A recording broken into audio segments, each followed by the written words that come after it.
जी राधे राधे। राधे राधे भैया जी। जी मेरा नाम अभय शुक्ला है, मैं अयोध्या से आया हूँ। अच्छा, अयोध्या से जी। जी मेरा सवाल कुछ है, बोलिए। उसके पहले सवाल उत्पन्न क्यों हुआ वो मैं बताना चाहता हूँ। बिल्कुल। जी सूरत में मैं रहता हूँ, तो वहाँ पे हम 3 लोग काम करते हैं, एक दलित जाति के हैं और एक मुस्लिम जाति के। तो हम लोग एक बार भोजन करने के लिए बैठे, तो हमने तो अपना भोजन उनको दिया, फिर उन लोगों ने मुझे अपना दिया, तो मैंने अपना वो उनका भोजन नहीं किया, मैंने मना कर दिया। मैं बोला भाई आपका भोजन नहीं करूंगा। तो बोले क्यों, मैं छोटी जाति का हूँ इसीलिए। मैं बोला नहीं छोटी जाति का नहीं, आप मांसाहार करते हो इसलिए। तो बोले नहीं ये तो साइंटिफिक रीजन है जो है कि मांसाहार से जो है ताकत आती है। मैं बोला नहीं ये चीज़ गलत है, क्योंकि इसमें जीव हत्याएं होती है।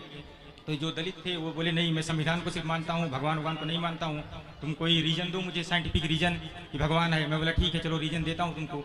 मैं बोला कि अगर जो सवाल पूछूंगा वो जवाब देना। बोले हाँ ठीक है। मैं बोला कि अगर तुम्हारे शरीर में खून की कमी हो जाए तो क्या करोगे। तो बोले कि जाके डॉक्टर के पास जाऊंगा, चेक कराऊंगा, फिर जो ब्लड ग्रुप मैच करेगा डॉक्टर वो चढ़ा देगा। मैं बोला खून कहाँ से चढ़ाएगा। बोला जिसका मैच करेगा ब्लड ग्रुप उससे चढ़ाएगा। मैं बोला खून बनता किससे है।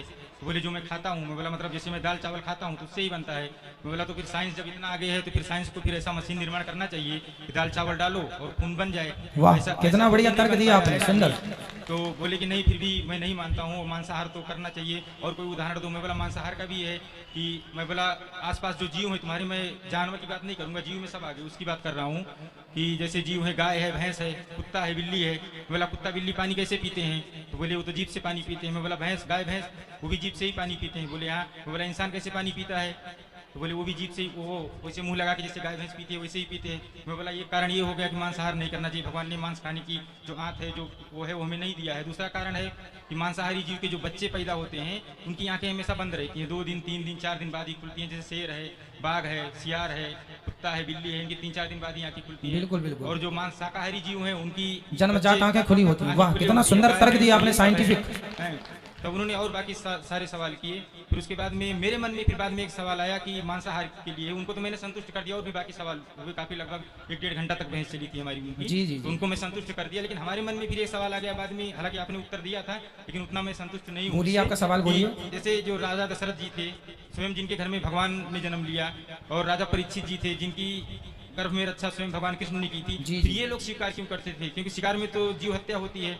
हाँ, जैसे हाँ। आपने इसका उत्तर दिया था कि राजा बनने के लिए ऐसा ट्रेनिंग लेना पड़ता था, ऐसा कुछ, या और भी कारण दिया था कि जैसे जो जीव हिंसक हो जाते थे उनको मारना पड़ता था। लेकिन जो राजा दशरथ के बारे में आता है वो छिपे हुए थे वहाँ पे, और उस समय उनको थोड़ी पता था कि ये जीव हिंसक है यहीं पे आएगा।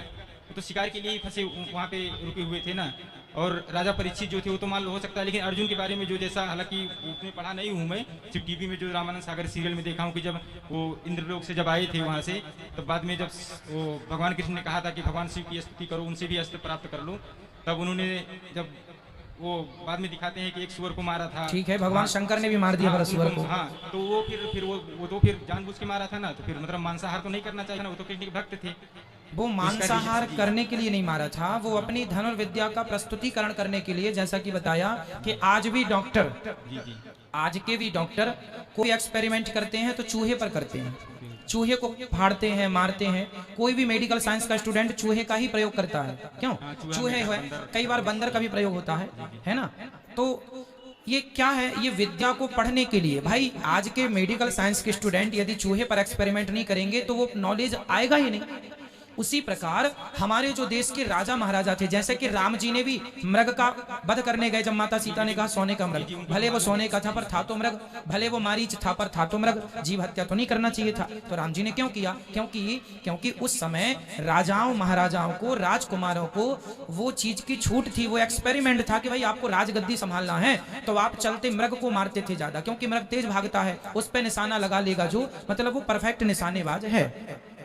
इसलिए उन समय पर राजा और क्षत्रियों को, खासकर क्षत्रियों को, क्षत्रिय था, जैसे ब्राह्मण को जीव हत्या वर्जित है, किसी को नहीं मारना ब्राह्मण के लिए, पर क्षत्रियों के लिए शेर और हिरण इत्यादि, सुअर इत्यादि, इन लोगों को मारना जायज था। जैसे कि डॉक्टरों को चूहे मारना जायज है, वो भी एक्सपेरिमेंट के लिए, ना कि अन्य क्या मारता ही रहे, ऐसा नहीं, एक्सपेरिमेंट के लिए आप मार सकते हैं। उसी तरह कुछ राम जी के 14 साल में शिकार की घटना केवल एक ही बार तो आई है मृग की, बार बार तो 14 साल तक रोज तो नहीं करते रहे, कभी कभी कर सकते हैं आप। खाने में भी लिखा है कंदमूल फल खाओ, कहीं मांसाहार का, हाँ, मांस का कहीं प्रयोग नहीं है, वो एक्सपेरिमेंट था।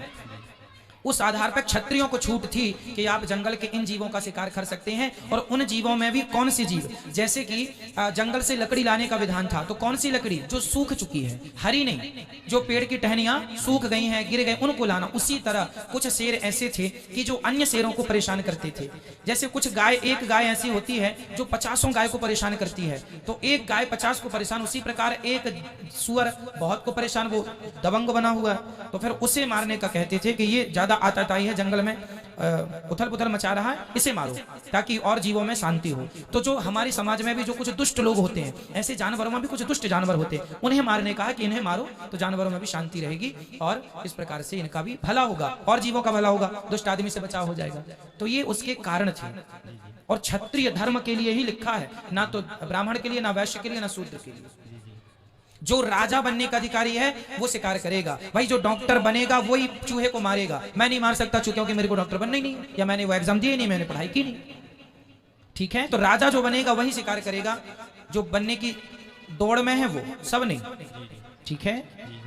बहुत सुंदर, मेरे को तो आपके तर्क बहुत अच्छे लगे, और आप जैसे लोग हर फील्ड में जा जाके अपने सनातन की रक्षा कर रहे हैं अपने तर्कों के साथ, अपनी बातों के साथ, ये बहुत अच्छी बात कि आपने जवाब दिया, और वो भी बहुत अच्छा जवाब दिया। और सुअर का भी जवाब दिया था मैं, बोला सुअर क्या गंदा चीज खाता है, उससे भी खून बनता है, उसका बच्चा जो पैदा होता है उससे दूध भी बन जाता है। बिल्कुल, साइंस तो ऐसा नहीं कर सकता ना कि जो सुअर खाता है वो चीज से लेके मांस बना दे, खून बना दे, फिर दूध भी बना दे, वैसा सही है, सही चीजें तो नहीं हो सकता है। सही है, तो परमात्मा ही कर सकते हैं। हम रोटियां खाते हैं और हमारी खाई हुई रोटी से केवल खून नहीं बनता, हमारे अच्छे विचारों का निर्माण उसी रोटी से होता है। हमारे अंदर की जितनी हड्डियां हैं, हमारी जितनी भी धातुएं हैं, सब उसी अन्न से न बनती हैं। खून बनता है, पुरुष का तेज भी उसी से तैयार होता है, उसी अन्न से, जिससे संतान उत्पन्न होती है। तो एक रोटी में सब कुछ होता है, पर ईश्वर ने ऐसी मशीनें फिट की हैं कि खून भी अलग निकल गया, मांस के लिए अलग निकल गया, वीर्य के लिए अलग निकल गया, मतलब एक रोटी से सब कुछ तैयार हुआ।